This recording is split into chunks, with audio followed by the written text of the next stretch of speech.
नमस्कार दोस्तों, मैं पंडित विशाल बिरथरे विशाल एस्ट्रो में आपका हार्दिक अभिनंदन करता हूं। तो आज का विषय है पितृदोष। तो शॉर्ट में ही बताऊंगा। बहुत सी कुंडलियां आती हैं, लोग बोलते हैं कि भाई पितृदोष क्यों लगता है, कैसे लगता है। तो इन सब चीज़ों के बारे में सूक्ष्म रूप में थोड़ा सा बताना चाहूँगा कि जब आपकी कुंडली में राहु ग्रह के साथ में कोई भी ग्रह बैठ जाता है, सूर्य, चंद्र, मंगल, बुध, गुरु, शुक्र, शनि, तो आपकी कुंडली में पितृदोष हो जाता है। अब पितृदोष का मतलब ये नहीं है कि आपके पिता, दादा, परदादा की वजह से लगा हो। पितृदोष का मतलब है कि आपके पूर्व जन्मों में आपने कुछ ऐसे कार्य किए थे जिसकी वजह से आपको ये दोष लगा है। सिंपल पहले ये बात।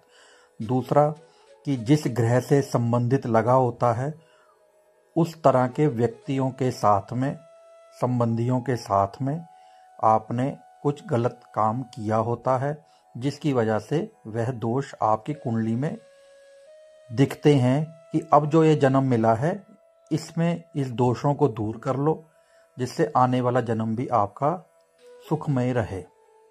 ये एक तरह से पश्चाताप की तरह दिखाया जाता है। जैसे कि राहु के साथ मंगल आ गया, इसको एक अंगारक योग बोलते हैं। तो आपने मित्र के साथ में, भाइयों के साथ में, दोस्तों के साथ में कहीं ना कहीं कोई धोखा, दगा, ऐसी चीज़ किसी जन्म में की थी जिससे कि वो दोष आपको लगा हुआ है। इसमें अब कई लोग कहते हैं कि हमारा ज़रूरी है पिछला जन्म मनुष्य का ही हुआ होगा। तो उसके लिए बता देता हूँ, ये एक जन्म की बात नहीं है। अगर पिछले जन्म में आप कोई और जीव बने होंगे, जिस जन्म में भी आप मनुष्य बने होंगे, उसका ऋण अभी तक रुका हुआ है, ये जिसको आपको खत्म करना है। ठीक है, एक तो ये बात रही।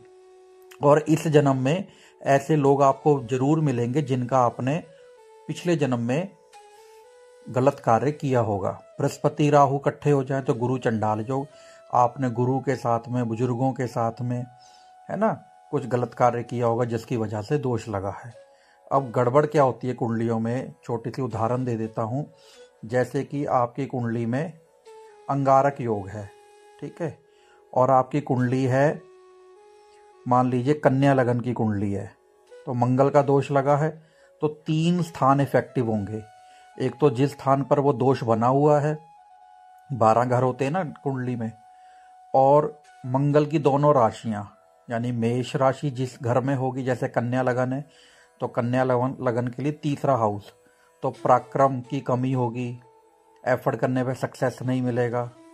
और मंगल की दूसरी राशि है मेष, जो कि अष्टम हाउस, तो कष्ट रहते हैं, ससुराल से नहीं बनती है ना, सालों से, साली से, इनसे धोखा, ये सब चीज़ें मिल जाती हैं। और मंगल जहाँ बैठा है, मान लो मंगल दशम हाउस में बैठा है राहु के साथ, तो काम में दिक्कत होगी, है ना, पिता को प्रॉब्लम होंगी, ब्लड संबंधित प्रॉब्लम होंगी, यानी मंगल से संबंधित चीज़ों में प्रॉब्लम होनी शुरू हो जाएगी। इसी तरीके से आप सब ग्रहों के बारे में देख सकते हैं। तो इसका निवारण क्या है? इसका निवारण होता है पितृदोष का शांति उपाय। इसको ख़त्म नहीं किया जा सकता, ठीक है ना। तो समय समय पे हमें इसका क्या करना चाहिए? पाठ जाप करवा लेना चाहिए। कब करवा लेना चाहिए?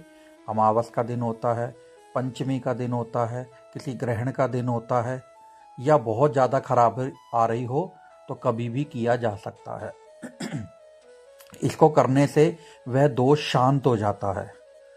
तो आपको जैसे शादी विवाह के अवसर पर खास कोई पढ़ाई करनी है, उससे पहले, बच्चा संतान होने में दिक्कत हो रही है उससे पहले, मतलब इन जरूरी समय पे करवा लेना चाहिए। या बीमार हैं, ठीक नहीं हो रहे हैं, और कोई कहता है आपकी कुंडली में पितृदोष है, तो जरूर उसका निवारण करवा लें।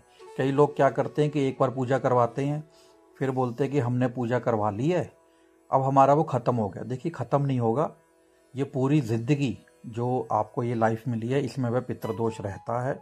समय समय पर जब मंगल की, जैसे मैं उदाहरण मंगल का ही दे रहा हूँ, तो मंगल की दशा आएगी, अंतर्दशा, प्रत्यंतर दशा, या मंगल आपकी कुंडली में खराब पोजीशन में आएगा, तब आपको वह ज़्यादा दिक्कत करेगा। तो इनका ज़रूर आप निवारण करिए।